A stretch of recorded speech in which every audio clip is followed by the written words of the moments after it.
السلام علیکم میرے معزز ناظرین، بس صرف میرے ساتھ 5 منٹ ویڈیو دیکھو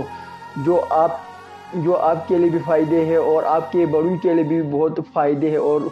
کام آ سکتا ہے، اور اس میں ایک بڑا راز ہے جو آپ سن کے بہت خوش ہوں گے، جس کے فوائد جان کر آپ بے حد خوش ہوں گے۔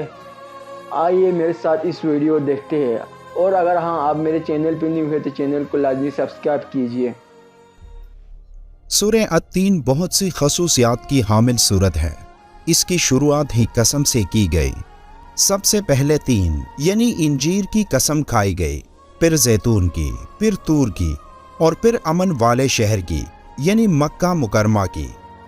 قرآن میں اللہ نے جہاں قسم کھائی تو اس کے فوراً بعد اس قسم کا جواب بھی دیا ہے جو اس قسم سے منسلک ہوتا ہے، اور یہی اس سورت کا اصل مطلب ہے۔ اللہ نے اس میں 2 کھانے کی چیزوں اور 2 جگہوں کی قسم کیوں کھائی؟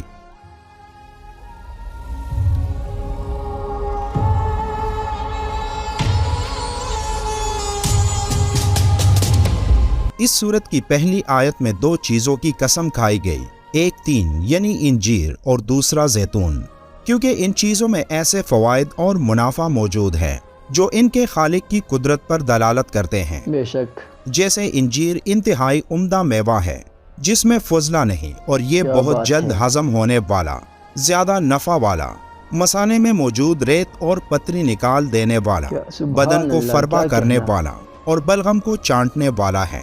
جبکہ زیتون ایک مبارک درخت ہے، اس کا تیل روشنی کے کام لایا جاتا ہے، سالن کی طرح کھایا بھی جاتا ہے، اور یہ وصف دنیا کے کسی تیل میں نہیں۔ اس کا درخت خشک پہاڑوں میں پیدا ہوتا ہے جن میں چکنائی کا نام و نشان نہیں، بغیر خدمت کے پرورش پاتا ہے اور ہزاروں برس باقی رہتا ہے۔ بعض علماء نے تین کو آدم علیہ السلام کے زمانے کی طرف اشارہ سمجھا ہے، کیونکہ وہ لباس جو حضرت آدم علیہ السلام اور بی بی حوا نے جنت میں پہنا تھا وہ انجیر کے درختوں کے پتوں کا تھا، اور زیتون کو نوح علیہ السلام کے زمانے کی طرف اشارہ سمجھا ہے، کیونکہ طوفان کے آخری مرحلوں میں حضرت نوح علیہ السلام نے ایک کبوتر اس مقصد سے چھوڑا تھا تاکہ پانی کے نیچے سے خشکی کے ظاہر ہونے کو معلوم کرے۔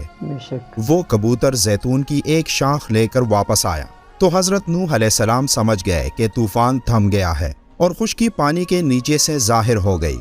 اس لیے زیتون صلح اور امن کی علامت ہے۔ جبکہ بعض علماء تین کو اس مسجد نوح کی طرف اشارہ سمجھتے ہیں کہ جو طوفان نوح کے بعد جودی پہاڑ پر تعمیر کی گئی تھی، اور زیتون کو بیت المقدس کی طرف اشارہ سمجھتے ہیں۔ ابتدائی نظر میں تو ان آیات کا ظاہر وہی 2 مشہور پل ہیں، لیکن بعد والی قسموں کی طرف توجہ کرتے ہوئے 2 پہاڑ یا 2 مقدس مقامات ہی مناسب معلوم ہوتے ہیں۔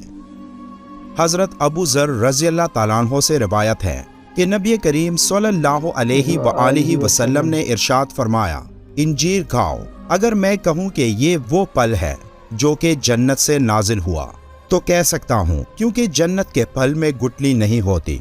زیتون کے بارے میں قرآن میں ایک مقام پر اللہ نے ارشاد فرمایا، اور ہم نے درخت پیدا کیا جو طور سینا پہاڑ سے نکلتا ہے، تیل اور کھانے والوں کے لیے سالن لے کر اگتا ہے۔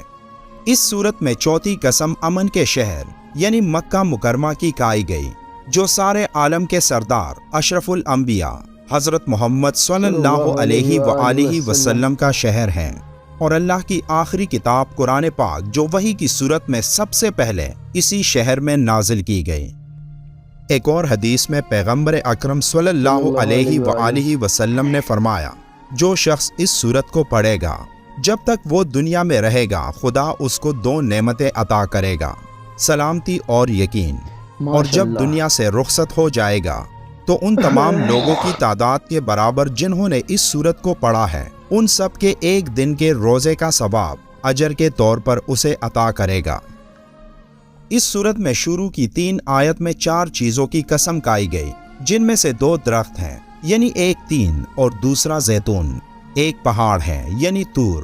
اور ایک امن والا شہر یعنی مکہ مکرمہ۔ ان چاروں چیزوں کے قسم کھانے کی وجہ یہ ہو سکتی ہے کہ یہ چاروں چیزیں انتہائی بابرکت اور انتہائی منافع والی ہیں، اور ان چاروں قسموں میں وہ سب مقدس مقامات آ گئے جہاں خاص بلکہ اکثر انبیاء پیدا اور مبعوث ہوئے۔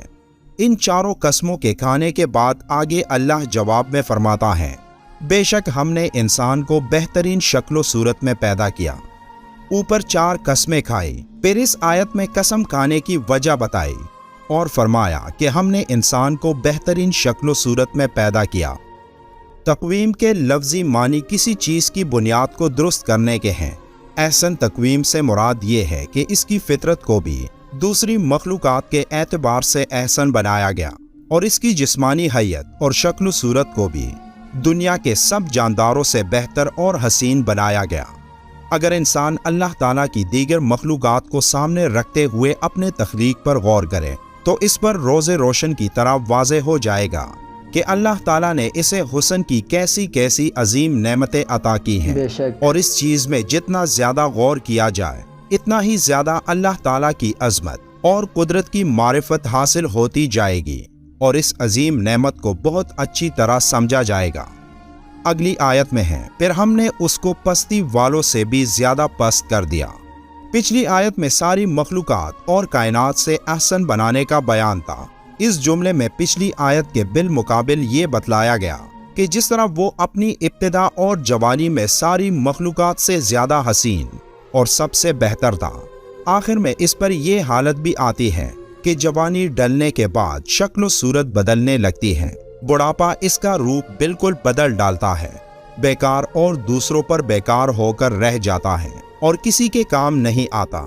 اس کا یہ مطلب بھی ہے کہ جو لوگ اللہ کو بلا دیتے ہیں تو اللہ ان کو رد کر دیتا ہے اور ان کو اس دنیا میں ہی عبرت کا نشان بنا دیتا ہے۔ تو پیدائش کے بعد طاقت اور قوت دینا اور اس کے بعد کمزوری کی طرف لوٹا دینا اس بات کی دلیل ہے کہ جو ذات اس چیز پر قادر ہے وہ ہماری موت کے بعد ہمیں دوبارہ زندہ کرنے پر بھی قادر ہے۔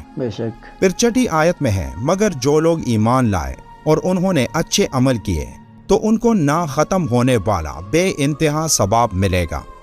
یعنی جو لوگ ایمان لائے اور انہوں نے اچھے کام کیے تو ان کے لیے بے انتہا ثواب ہے، اگرچہ بڑھاپے کی کمزوری کے باعث وہ جوانی کی طرح کثیر عبادت بجا نہ لا سکے اور ان کے عمل کم ہو جائیں، لیکن اللہ تعالیٰ کے کرم سے انہیں وہی اجر ملے گا جو جوانی اور قوت کے زمانے میں عمل کرنے سے ملتا تھا، اور ان کے اتنے ہی عمل لکھے جائیں گے جتنے جوانی میں لکھے جاتے تھے۔ پھر 7ویں اور 8ویں آیت میں ذکر ہے، تو اب کیا چیز تجھے انصاف کے جھٹلانے پر باعث ہے؟ کیا اللہ سب حاکموں سے بڑھ کر حاکم نہیں؟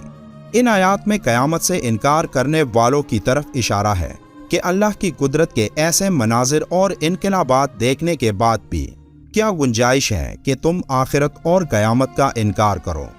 کیا ان حالات کو سننے کے بعد بھی کوئی ایسی وجہ ہے جو اے انسان تو قیامت اور آخرت کا انکار کر رہا ہے؟